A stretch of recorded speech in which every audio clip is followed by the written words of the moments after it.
You're watching One Piece? Oh my god. Yeah, why? What's wrong with One Piece? Are you serious? Luffy is like the most boring character there is. NANI?! He's just so simple and stupid. I personally think Asta is a way better character, or Deku, or what about...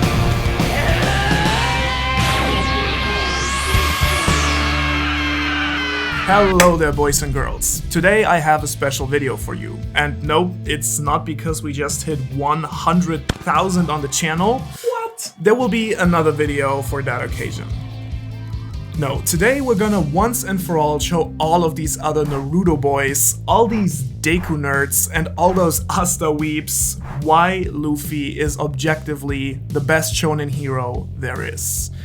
And with objectively, I mean of course because I say so, with dramatic music in the background. Now, usually you come across two types of criticism from people who haven't watched One Piece longer than 10 seconds when it comes to Luffy. Luffy sucks as a main character, or Luffy sucks as a person. And of course, today we'll be proving them wrong on both of these points. In this video, I'll show you why Luffy is the best shonen protagonist from a storytelling perspective, and then get into his character and what in my opinion makes him better than the rest in part 2. Let's go!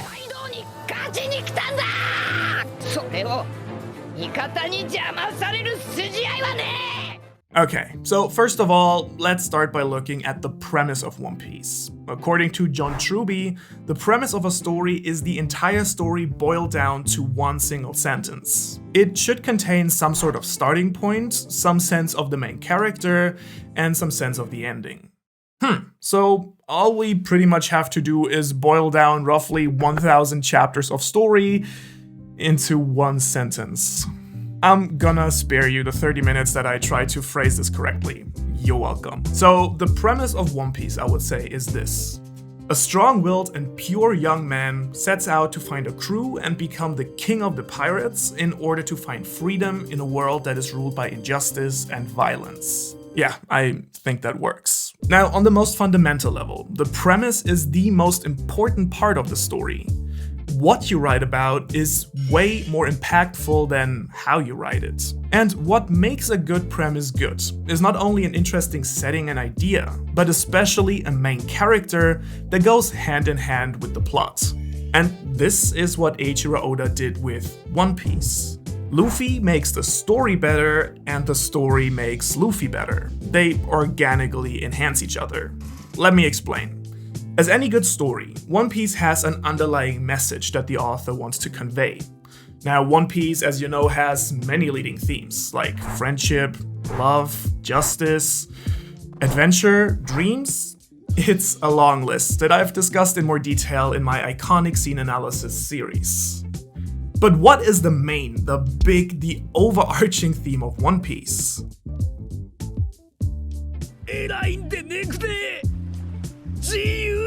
Exactly. Oda has integrated all of these other ideals and values in the fundamental message of One Piece. Why freedom is so valuable and why you should fight for it. The freedom to do what you want, the freedom to go where you want to go, the freedom to be unharmed and heard by others, but most importantly, I guess, the freedom to be yourself. I personally think that it's absolutely clear that Luffy's main drive and desire in the story is to reach that absolute level of freedom. Now, that may seem profound, but it's exactly the seamlessness that makes the story work so well. Because that theme of freedom is woven into every single part of the plot, every single part of the world, and in each and every character in the story. You don't think about it because it's everywhere.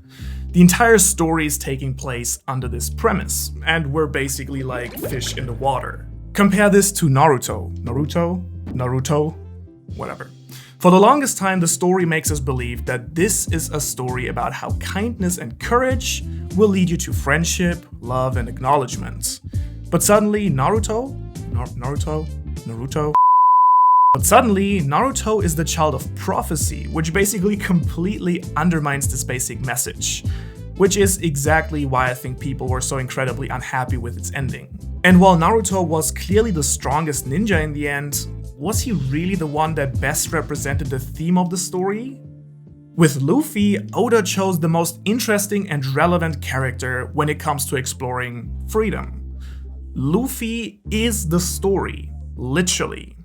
Also, I think now would be a really good time to subscribe to the channel. One moment there. What about all those weird looking villains that One Piece has? That guy. They're so not badass.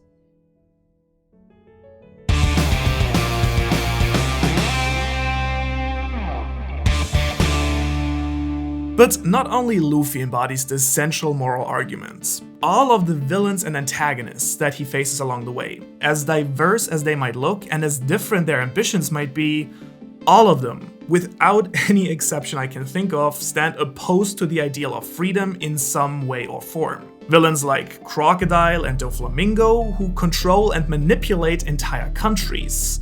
Villains like Caesar, who captured children to experiment on, or Magellan, who literally runs a prison. Villains like the Tenryubito, who literally enslave people and treat them as objects. And even villains like Katakuri, who is unfree to be himself and suppressed by the high expectations of his family. Let me tell you this. Consistency in the main values and ideals that are clashing in the story is such a fundamental aspect of storytelling, but really hard to do right. And yet, neither the antagonists nor Luffy ever do anything that really feels out of character and strives away from these ideals. This consistency represents Luffy in such a clear and tangible way that it makes him a very three-dimensional and very authentic character. But even in his function as a main protagonist, Luffy differs from the trope of the typical shonen hero. Typically, we have the main character that starts somewhere at the bottom, gives us the typical coming-of-age type of story arc where the protagonist is the outsider or underdog, and uses their talent or unique powers to work their way to the top. Goku wants to be the strongest, Asta wants attention, I guess, and Naruto wants acceptance. Luffy, however, doesn't want to become Pirate King for any of these reasons. He simply wants to be happy and free. And so I would argue that the Pirate King is actually quite different from the Hokages and Wizard Kings out there, as they bind the hero's fulfillment to external forces. When it comes to the Pirate King, it's a goal that doesn't require him to become the strongest with crazy hidden powers, but simply be strong enough with the support of his crew. On the other hand, we also have the trope of the super overpowered main character that basically already is strong, but has to grow on a human level and figure out a more internal struggle. Examples here are characters like Saitama, Gon, or Soma. Now, while Luffy is definitely way more advanced with his powers at the start of the story than a Naruto or a Deku, he's also far away from being as overpowered as this type of character. Instead, he's introduced with a considerate amount of power that then, however, is quickly tested by stronger and stronger opponents and open up a lot of room for growth. What makes Luffy then so different from other shonen heroes is mainly his main character arc. Luffy doesn't have to grow up and prove himself to others. Compared to the Sasukes and Bakugos out there, he is deeply respected by his crew and those around him. Luffy actually starts the story not as the underdog, but as the captain, recruiting other people to his cause. In other words, his character arc is not that from boy to man, but from a man to a leader. Luffy's underlying arc to achieve his goal is to become a better leader and captain. Now, given the length of the story, this development is admittedly quite slow, which makes moments like Sabaody or at Marineford even more impactful to the reader.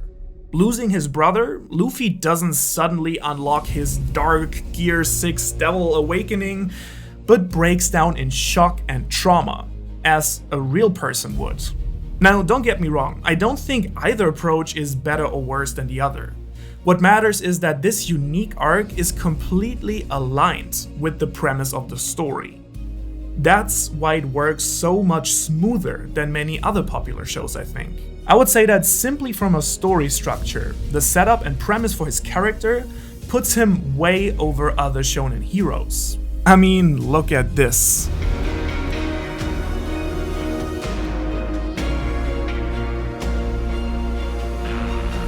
This is just completely different. This is the story. This guy unites everything that One Piece is about. In other words, the best shonen protagonist out there.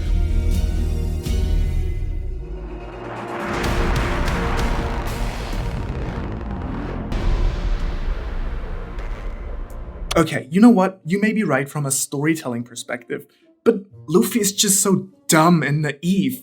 How can you even— Funny you should mention that, because we'll be discussing Luffy's personality in part 2. Wait! You were about to watch something else, weren't you? Gotcha. Well, I recommend you watch this video here next. Thanks. Naruto? Naruto? Naruto? Is it— what is it? Naruto? Naruto.